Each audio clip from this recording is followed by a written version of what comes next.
আসসালামু আলাইকুম। এখন শুনবেন সংবাদ শিরোনাম। ইসরায়েল যুক্তরাষ্ট্রের যৌথ হামলার জেরে অনেকটাই যোগাযোগ বিচ্ছিন্ন ইরান।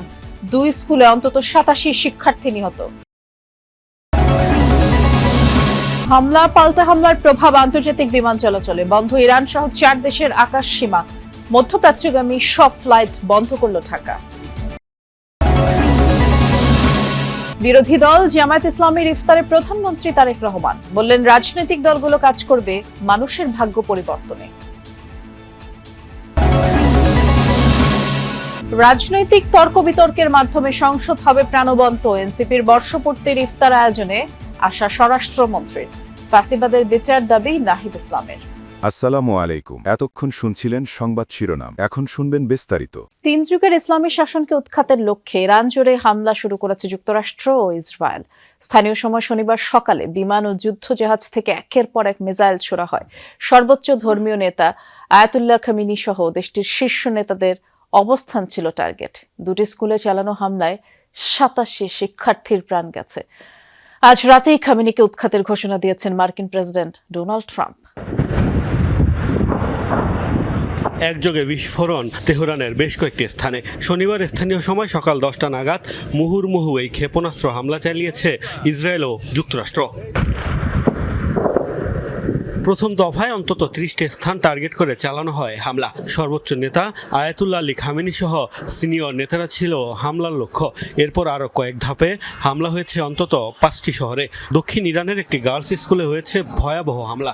এই অভিযানের নাম রোরিং লায়ন দিয়েছে ইসরায়েল। খামেনি প্রশাসনের পতন না ঘটানো পর্যন্ত হামলা চালিয়ে যাওয়ার ঘোষণা দিয়েছেন প্রধানমন্ত্রী বেনিয়ামিন নেতানিয়াহু। ইসরায়েল ও যুক্তরাষ্ট্র একটি যৌথ অভিযান শুরু করেছে, যার নাম অপারেশন রোয়ারিং লায়ন। এই অভিযানের লক্ষ্য ইরানের আয়াতুল্লাহ শাসনের অবসান ঘটানো। সামনে যুক্তরাষ্ট্রের সাথে আমরা সন্ত্রাসী শাসন ব্যবস্থার উপর আরো কঠোরভাবে আঘাত করব। আমরা এমন পরিস্থিতি তৈরি করব যা সাহসী ইরানি জনগণকে এই খুনি শাসন ব্যবস্থার বোঝা থেকে মুক্তি দিতে সাহায্য করবে।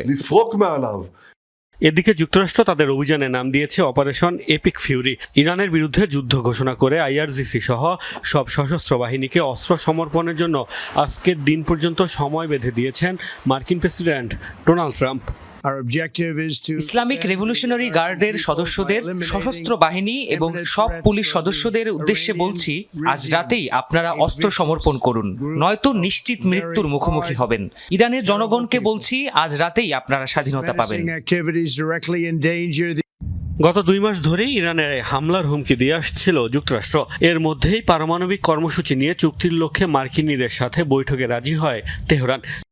মধ্যপ্রাচ্য যুদ্ধ পরিস্থিতির প্রভাবে বাংলাদেশ থেকে মধ্যপ্রাচ্যগামী বিমান বাংলাদেশ এয়ারলাইন্স সহ সকল ফ্লাইট বাতিল করা হয়েছে। একজন যাত্রীর সঙ্গে ঠিক কিছুক্ষণ আগে, অর্থাৎ মিনিট 10 আগে কথা হচ্ছিল। তিনি ভেতরে গিয়েছিলেন, মূলত তার ফ্লাইট ছিল আজকে রাত 1:30টার সময়। তিনি ভেতরে গিয়ে বিমান বাংলাদেশ এয়ারলাইন্সের যে কাউন্টার রয়েছে সেখানে গিয়ে তিনি বিস্তারিত আলাপ করেছেন এবং সেই ব্যাপারে তিনি যে আপডেটটুকু দিচ্ছিলেন সেটি অনেকখানি নির্ভরযোগ্যই মনে হয়েছে। সেই বিষয়গুলো এমন যে যাদের ভিসার মেয়াদ খুব দ্রুত সময়ের মধ্যে শেষ হয়ে যাবে তাদের আসলে মেয়াদ বাড়ানোর ব্যাপারে এক ধরনের পরামর্শ দেওয়া হয়েছে। তবে যাদের ফ্লাইট আজকে বাতিল করা হয়েছে, আজকে এইরকম একটা জরুরি পরিস্থিতির কারণে, তাদের এই টিকিটটি আসলে পরবর্তী সময়ে রিনিউ করার এক ধরনের আশ্বাস সবগুলো এয়ারলাইন্স থেকে দেওয়া হচ্ছে, যাতে করে তারা কেউ হতাশ না হন, কিংবা আজকে যারা এখানে উপস্থিত হয়েছেন, হাজির হয়েছেন, তাদেরকে বাসায় ফিরে যাওয়ার পরামর্শ দেওয়া হচ্ছে। সেই হিসেবে আমরা দেখেছি যে সন্ধ্যা থেকে যারা খুব দারুণভাবে কিংবা যারা সফলভাবে যোগাযোগ করতে সক্ষম হয়েছে, যে বিভিন্ন গেটে হটলাইন নম্বর দেওয়া হয়েছে, সেই সমস্ত নম্বরে তারা যোগাযোগ করেছে। নির্বাচনের মাধ্যমে যে গণতন্ত্রের যাত্রা শুরু হচ্ছে তা হাজারো মানুষের রক্ত ও ত্যাগের বিনিময়ে অর্জিত। আগামী রাজনীতি হবে দেশের মানুষের ভাগ্য পরিবর্তনের জন্য। জামায়াতের ইফতার অনুষ্ঠানে যোগ দিয়ে এমন মন্তব্য করেছেন প্রধানমন্ত্রী তারেক রহমান। একই অনুষ্ঠানে বিরোধী দলীয় প্রধান ডাক্তার শফিকুর রহমান বলেছেন, এবারের সংসদ হবে প্রাণবন্ত। সরকারকে সহযোগিতার পাশাপাশি জনগণের অধিকার রক্ষায় শক্তিশালী ভূমিকা পালন করবে জামায়াত ইসলামী। দেশের রাজনৈতিক ইতিহাসে প্রথমবার বিরোধী দলের ইফতার অনুষ্ঠানে প্রধানমন্ত্রী। নতুন বাংলাদেশে রাজনৈতিক সৌহার্দ্য আর সহাবস্থানের জানান দিতেই জামায়াতের আমন্ত্রণে সাড়া দিলেন সরকার প্রধান। বিগত সময়ে সরকার আর প্রধান বিরোধী দলের মধ্যে ছিল দা-কুমড়া সম্পর্ক। অতীতের সব তিক্ততা পেছনে ফেলে সামনে এগিয়ে যেতেই আজ এক টেবিলে প্রধানমন্ত্রী ও বিরোধী দলনেতা। ইফতার অনুষ্ঠানে ছিলেন স্বরাষ্ট্রমন্ত্রী সহ সরকার দলের শীর্ষ নেতারা, ছিলেন 11 দলীয় জোট ও বিভিন্ন রাজনৈতিক দলের নেতা, বিভিন্ন পেশাজীবী ও 24-এর শহীদ পরিবারের সদস্যরা। বাংলাদেশ সরকারের মাননীয় প্রধানমন্ত্রী বিকেল 5:30টায় ইফতার অনুষ্ঠানে যোগ দেন প্রধানমন্ত্রী। শুভেচ্ছা বক্তব্যে তারেক রহমান বলেন, হাজারো মানুষের আত্মত্যাগের মাধ্যমে গণতান্ত্রিক যাত্রা শুরু হয়েছে, তাই দেশবাসীর ভাগ্য পরিবর্তনে কাজ করতে চান।